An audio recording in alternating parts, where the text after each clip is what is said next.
கலவரத்தை, இந்த சம்பவத்தை, இது போன்ற காரியத்தை கொடுங்கோலர்கள் மட்டுமே செய்ய முடியும் என்பதற்கு எடுத்துக்காட்டாக கரூரில் செந்தில் பாலாஜி தான் செய்தார் அப்படிங்கிறத தமிழக வெற்றி கழகம் முழுதாக நம்புகிறது. ஏன் செந்தில் பாலாஜி படம் ஒட்டிய ஆம்புலன்ஸ் உள்ளே வர காரணம் என்ன? ஆம்புலன்ஸில் தாவேக்கா கொடி பறக்க காரணம் என்ன? இதெல்லாம் போய் சொல்லணும். ஏன் காலையிலேயே ஆம்புலன்ஸ் வர சொல்லுங்கன்னு விஜய் மைக்ல சொல்றாரு. அது 109 இருப்பாரு. 6 வாகனங்கள் அங்கே நிறுத்தப்பட்டது தமிழக வெற்றி கழகத்தின் சார்பில். ஆனால் காலையிலேயே 30 வாகனங்களுக்கு முன்பணம் கொடுக்கப்பட வேண்டிய அவசியம் என்ன இருக்கு? கூட்ட நெரிசலில் தடியடி நடத்திய போது சரிந்து விழுகிற மக்களுடைய ட்ரோன் காட்சி தான் அது. இல்ல, அது ஜனநாயகன் படத்துக்காக எடுக்கப்பட்டது. இதெல்லாம் கூத்துங்க. ஜனநாயகன் பல இடங்கள்ல ஒரு ஹைஃபையான கேமராக்களை வச்சு எடுக்கப்படுற போட்டோஸையும் லீக் பண்ணிருக்காங்க. அந்த கேமராலாம் பார்க்கும்போது ஒரு நார்மல் ஒரு அரசியல் கூட்டத்தை கவர் பண்ற கேமரா மாதிரி இல்ல, அது சினிமாக்களுக்கு பயன்படுத்துற கேமரா மாதிரி இருக்கு. அப்ப இந்த சந்தேகங்களை வலுப்படுத்தும் வகையில் அந்த போட்டோஸ் அதையும் வெளியிட்டு இருக்காங்க. அங்கே படம் பண்ணணும். இப்போ ஜனநாயகன் வெளியில் வரப்போதில்லை. இந்த காட்சியில் அங்கே இருக்காங்கிறது ஒரு கேள்வி இருக்குல்ல. இப்போ இன்னொன்று, இந்த காட்சி படலங்கள் படத்தில் இருந்திருந்தால் தணிக்கை குழுவே என்ன செஞ்சிருக்கும்? நேரம் இவ்வளவு முட்டுக்கட்டை போடுகிற தணிக்கை குழு இந்நேரம் அதை ரிலீஸ் பண்ணியிருக்கும். இங்கே பாருங்க, கரூர் கலவரத்தில் எடுக்கப்பட்ட படக்காட்சிகள் இந்த படத்தில் இடம்பெற்றிருக்கிறது, ஆகையால் தான் நாங்கள் இதற்கு தடை விதித்தோம்னு சொல்லி ஏன் சொல்லலாம்? அதிமுக கூட ஏன் கூட்டணி வைக்கல? அதிமுகவை என்னன்னு சொல்றீங்க நீங்க? அதிமுக எங்களுக்கு தேவை ஊழல் சக்தின்னு சொல்றீங்க. ஆமா, பரவாயில்ல, ஊழல் அது அவங்க ஜெயலலிதா இருக்கும்போது பண்ணாங்க. சரி, ஓகே, பரவாயில்ல. இபிஎஸ் தானே இருக்காரு. எடப்பாடி பண்ண சரி, அப்படியே இருந்தாலும் இபிஎஸ் பண்ற பரவாயில்ல, கட்சி இருக்குல்ல அப்படின்னு ஏன் கூட்டணி வச்சுக்க மாதிரி தேவையில்லை எங்களுக்கு. அங்க மட்டும் ஓகே, இங்க கூட இருந்ததுனால இவர் ஊழல்வாதியா இருந்தாலும் பரவாயில்லையா? மணி லாண்டரிங் பண்ணா பரவாயில்லையா? எங்களுக்கு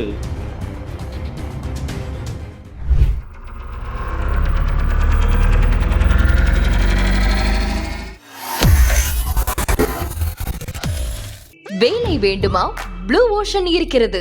10th 12th டிப்ளமோ டிகிரி படித்தவர்களுக்கு உணவு, தங்குமிடம், இஎஸ்ஐ, பிஎஃப், இன்சூரன்ஸ் உள்ளிட்ட சலுகைகளுடன் அனுபவத்திற்கேற்ற நல்ல சம்பளம் 15,000 முதல் 30,000 வரை. பெண்களுக்கு முன்னுரிமை. 2,000க்கும் மேற்பட்ட வேலை வாய்ப்புகள் உள்ளன. இப்போதே தொடர்பு கொள்ளுங்கள். Blue ocean.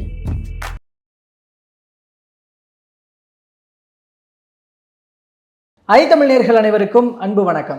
இன்றைய சிறப்பு நேர்காணலில் நம்மோடு இணைந்திருக்கிறார் தமிழக வெற்றி கழகத்தினுடைய மாநில செய்தி தொடர்பாளர் திரு முகில் அவர்கள். அவரிடம் தற்போது பேசுபொருளாக இருக்கிற சில முக்கியமான அரசியல் விவகாரங்கள் பற்றி பேசியிருக்கிறோம். பேசலாம். வணக்கம் சார். வணக்கம். இப்போ தமிழக வெற்றி கழகம் அந்த கரூர் சம்பவம் தொடர்பான சிபிஐ விசாரணை அது ஒரு பக்கம் நடந்துகிட்டே இருக்குது. அதில் இப்போ ரீசண்டான ஒரு முக்கியமான பேசுபொருளாக ஒரு யூடியூபர் ஒருத்தர் அவருடைய ட்விட்டர் பக்கத்தில், எக்ஸ் வலைதள பக்கத்தில் ஒரு வீடியோ ஒன்று போட்டிருக்கிறாரு.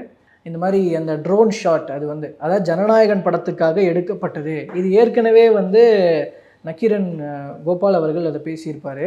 இப்போ அது போல தான் இது போல் இதெல்லாம் இந்த தடயங்களை, இந்த வீடியோக்களை அழிக்கும் முயற்சியில் விஜய் ஈடுபட்டிருக்கிறாரு.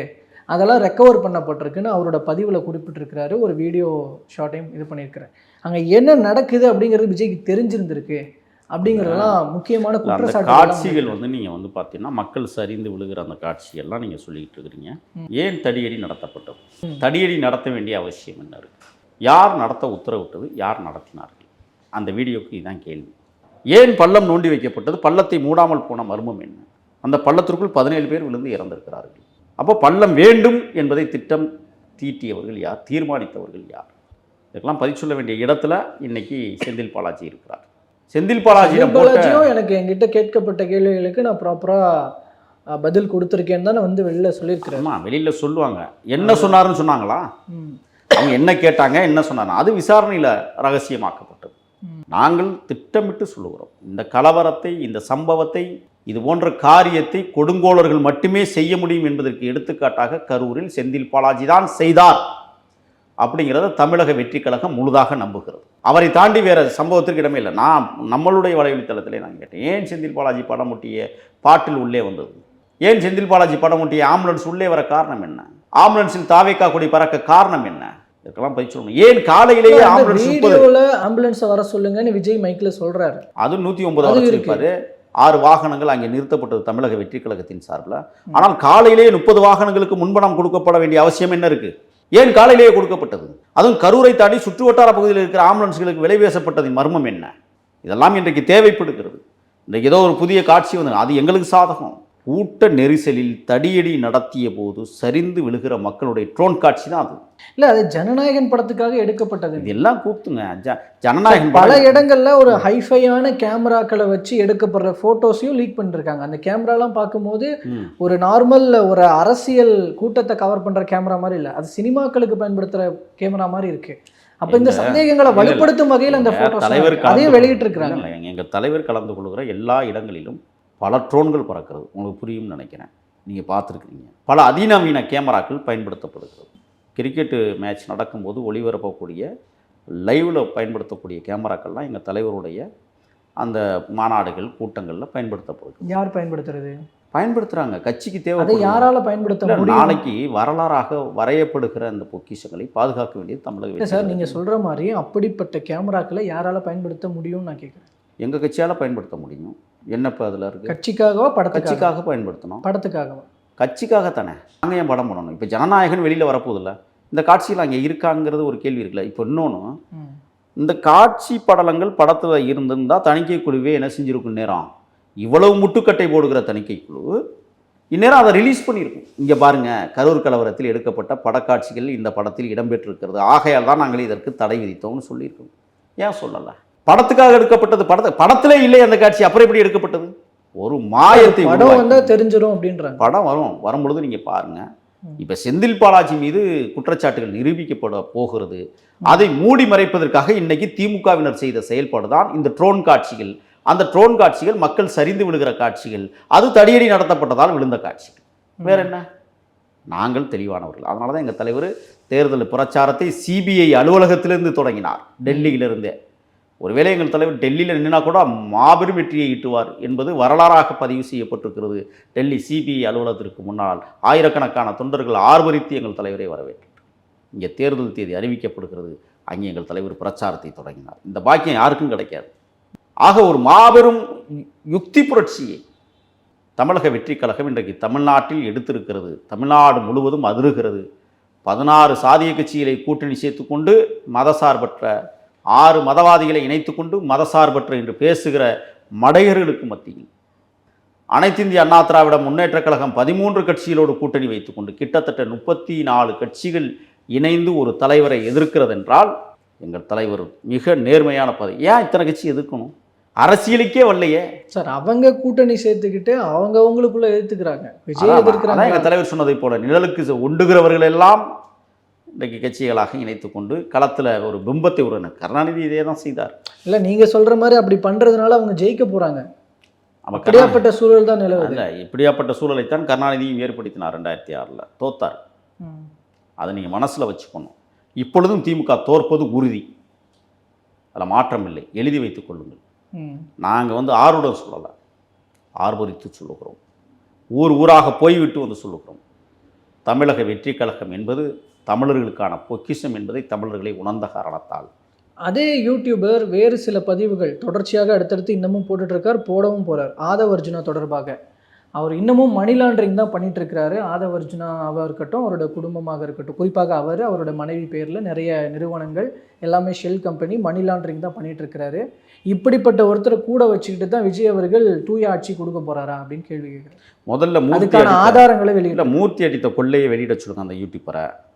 அதுக்கப்புறம் கேனு செஞ்ச கொலைகளை கொள்ளைகளை அப்புறப்படுத்த அதெல்லாம் சொல்லிட்டு தான் இருக்கிறார். இல்லை அதெல்லாம் முதல்ல திமுக அமைச்சர்கள் தான் சொல்லிட்டு தான் இல்லை, அதெல்லாம் முதல்ல அதை பிரதிபலிக்க சொல்லுங்க. இத்தனை ஆயிரம் லட்சம் போட்டிருக்காரு சார். இல்லை, இத்தனை லட்சம் கோடிகளை கொள்ளையடித்தவர்களை போய் முதல்ல பேச சொல்லுங்க சார். அதான் சார், எக்ஸ் வலைதளத்தில் நீங்க பார்த்தீங்கன்னா தெரியும், நான் காட்ட கூட தயார். இல்லை, அவர் அதையும் தான் போட்டுட்டு இருக்கிறாரு. கூட இப்போ ஆதவ் அர்ஜுனா தொடர்பாக பேசுறாரு. அந்த ஷெல் கம்பெனி லிஸ்ட் எல்லாம் விட்டுருக்கு, கம்பெனி லிஸ்ட் எல்லாம் விட்டுருக்கிறாரு. ஆதவ் அர்ஜுனா அவருடைய மனைவி பேர்ல இருக்கிறது. அதான் இப்படிப்பட்ட ஒருத்தர் வச்சுக்கிட்டு தான் தூய ஆட்சி விஜய் அவர்கள் கொடுக்க போறாரா அப்படின்னு கேட்குறாரு. எங்கள் தலைவர் தூய ஆட்சி கொடுக்குறாரு, அவ்வளோதான். இப்போ நான் இருக்கிறேன், நான் போராளியாக வந்தேன்.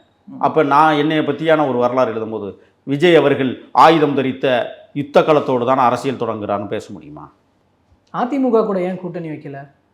அதிமுகவை என்னன்னு சொல்றீங்க நீங்க? அதிமுக எங்களுக்கு தேவை ஊழல் சக்தின்னு சொல்றீங்க. ஆமா, பரவாயில்ல, ஊழல் அது அவங்க ஜெயலலிதா இருக்கும்போது பண்ணாங்க. சரி, ஓகே, பரவாயில்ல. இபிஎஸ் தானே இருக்காரு, எடப்பாடி பண்ண. சரி, அப்படியே இருந்தாலும் இபிஎஸ் பண்ற பரவாயில்ல, கட்சி இருக்குல்ல அப்படின்னு ஏன் கூட்டணி வச்சுக்க மாதிரி தேவையில்லை எங்களுக்கு. அங்க மட்டும் ஓகே, இங்க கூட இருந்ததுனால இவர் ஊழல்வாதியா இருந்தாலும் பரவாயில்லையா? மணி லாண்டரிங் பண்ணா பரவாயில்லையா? எங்களுக்கு இந்த போன்ற வாதிகள்லாம் எங்களுக்கு தேவையில்லை. அதிமுக திமுக தேவையில்லை. தனித்து நின்று தனிப்பெரும்பான்மையோடு தமிழகத்தை ஆள்வோம். அந்த தகுதியும் திறமையும் எங்களுக்கு இருக்குது. நாங்கள் சுத்தவாதிகள், யுத்தத்தை தொடங்கியிருக்கிறோம். ஏன் சேரணும்? எங்கள் பக்கம் வந்தால் கூட நாங்கள் கதை உடைச்சிட்டு தானே இருக்கிறோம். 234 தொகுதியிலும் நாங்கள் வேட்பாளர். கேள்வி ஆதவ் தொடர்பானது அது வந்துங்க ஒவ்வொருத்தருக்கும் அதான் நான் முதவே சொன்னேன், ஒவ்வொருத்தருக்கும் ஒரு தொழில் இருக்கும். அந்த தொழிலில் அவங்க நேர்த்தியாக என்ன செய்யணுமோ அதை செய்வாங்க. ஒன்று. ரெண்டாவது, அதான் என்னுடைய தொழில், நான் ஆயுதம் தரித்தேன் அப்படிங்கிறதுக்காக ஆயுத போராட்டம் நடத்தி தமிழக வெற்றி கழகம் தமிழகத்தை ஆளப்போகிறதுன்னு சொல்ல முடியுமா? சொல்ல முடியாது. அறிவாயுத போரை தொடங்கியிருக்கிறோம். அது தலைவர் விஜய் தலைமையில் தான் தொடங்கியிருக்கிறோம். தலைவர் விஜய் தான் எல்லாவற்றிற்கும் தலைமை பொறுப்பு. அவர் எல்லாவற்றையும் கண்காணித்து கொண்டிருக்கிறார். ஆகையால் தான் அவருக்கு ஆளுமைத்தன்மை இருக்குது. சரி எது தவறு எது என்பது அவருக்கு நன்றாக தெரியும். தெரிந்து தான் அரசியல் களத்தில் நிற்கிறாரு. இந்த மாபெரும் தலைவனுக்கு பக்கத்தில் என் போன்றவர்களும் நிற்கிறோம். வெல்லுவோம் தமிழ்நாட்டை, பொறுத்துருங்க. ஆதவ் அவர்கள் ரீசெண்டாக நிறைய விஷயங்கள் பேசுகிறார். இப்போது ரஜினி குறித்த பேச்சு, அதுக்கு அவர் மன்னிப்பு கேட்டுட்டாலும் கூட அந்த பேச்சின் மூலமாக ரஜினி ரசிகர்களோட வாக்குகள் பறிபோகும் சூழல் நிலவுது அப்படிங்கிற விஷயமாக இருக்கட்டும்.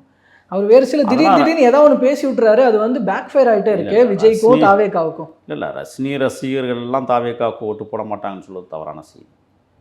அன்னைக்கு வில்லிவாக்கம் பொதுக்கூட்டத்தில் ரஜினியுடைய நெருங்கிய நண்பர், நீண்டகால நண்பர், ரஜினியுடைய மன்றத்தின் மிக முக்கிய பொறுப்பாளரே மேடையில் ஏறி நான் தாவேக்காவுடைய தேர்தல் பிரிவில் நான் பணியாற்றி கொண்டிருக்கிறேன் துறைமுகத்தில்னு சொல்லிட்டார். இருந்தாலும் கேள்வி கேட்டார். இல்லை எங்களுக்கும் ரஜினிகாந்துக்கும் அதை பார்த்து கொண்டு பொறுத்து கொண்டு எங்களுக்கும் ரஜினிகாந்துக்கும் எவ்விதமான சங்கடமும் இல்லை, சஞ்சலமும் இல்லை. சகோதரத்துவம் மட்டுமே உண்டு. திரைப்படத்துறையில் எனக்கே தலைவன் ரஜினிதான் என்று எங்கள் தலைவர் சொல்லியிருக்கிறார். அப்படிங்கும்போது இது ஒன்றும் பிரச்சனை இல்லை. ஆதவரிச்சு நான் பேசியதை அவரை மாற்றிவிட வேண்டும் என்பதற்காக சில சில்மிச வேலைகளை பெண் நிறுவனம் செய்து கொண்டு இது போன்ற புதாகிறது. நாம் எத்தனையோ பேசியிருக்கேன். என்னை பிரதிபலிக்க சொல்லுங்க பார்ப்போம். ஏன் என்னை நான் சொல்கிறேன், 1996 ஆட்சி மாற்றத்திற்கு வழிவகுத்தவர் சந்தனக்காட்டின் சங்கமம் அண்ணன் வீரப்பனார் மட்டும்தான். அதில் ரஜினியினுடைய வாய்ஸ் தான் வென்றுச்சுன்னு சொன்னால் நான் ஏற்றுக்க முடியாது. ஏன்னா இதை வேணால் போடுங்களேன், இதை பிரதிபலிக்க பிரதிபலிக்க மாட்டார்கள். சன் டிவி நிறுவனத்தில் அன்னைக்கு வீரப்பனாருடைய பேட்டி ஒளிபரப்பப்பட்டதின் பின்னணி தான் திமுக ஆட்சிக்கே வந்தது.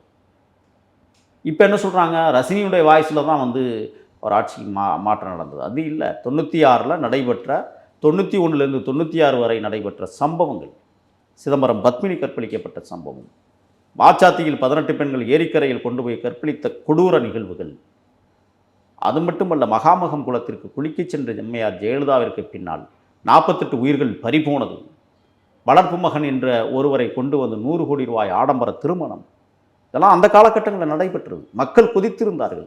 அந்த நேரத்தில் வீரப்பனார் ஒரு வாய்ஸை விட்டார். இந்த ஆட்சியை தூக்கி எறியப்பட வேண்டும் என்று உத்தரவிட்டார்.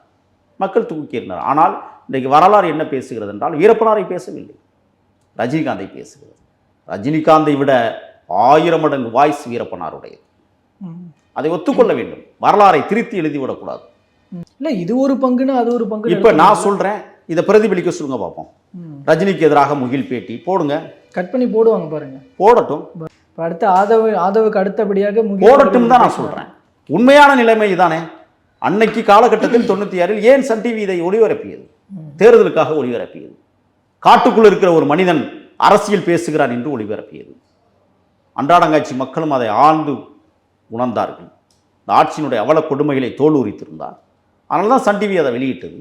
மூப்பனார் கூட்டி சேர்ந்தார் என்பதற்காக மட்டுமே அன்றைக்கு திமுக ஆட்சிக்கு வரவில்லை. வீரப்பனாருடைய வாய்ஸ் வளம் பொருந்தியதாக இருந்தது. ஆட்சி மாற்றம் நிகழ்ந்தது. வேணா இதை பிரதிபலிக்க.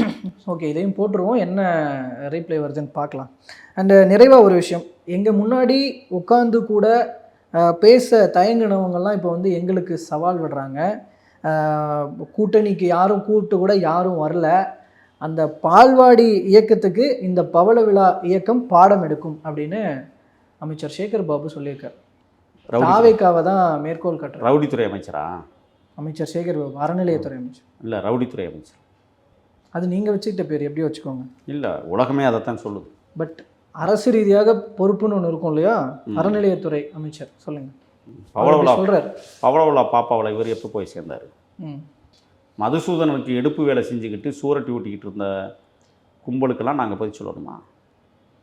அவங்க ஆட்சி மாற்றம் நிகழ்ந்த வலிமையாக இருந்துக்கிட்டு பேசுகிறாங்க. ஆட்சி மாற்றம் நிகழப்போகிறது. ஆட்சி மாற்றம் நிகழ்ந்த மறுநாளே முதலாக கைது செய்யப்பட வேண்டியவரே சேகர் பாபு, அண்ணன் ஆம்ஸ்ட்ராங் கொலையில். அது தெரியாமல் பேசிக்கிட்டு இருக்கிறார். தமிழக வெற்றி கழகம் அவரை கைது செய்யும். தமிழக வெற்றி கழகம் ஆட்சி அமைந்தவுடன் அதை செய்யும்.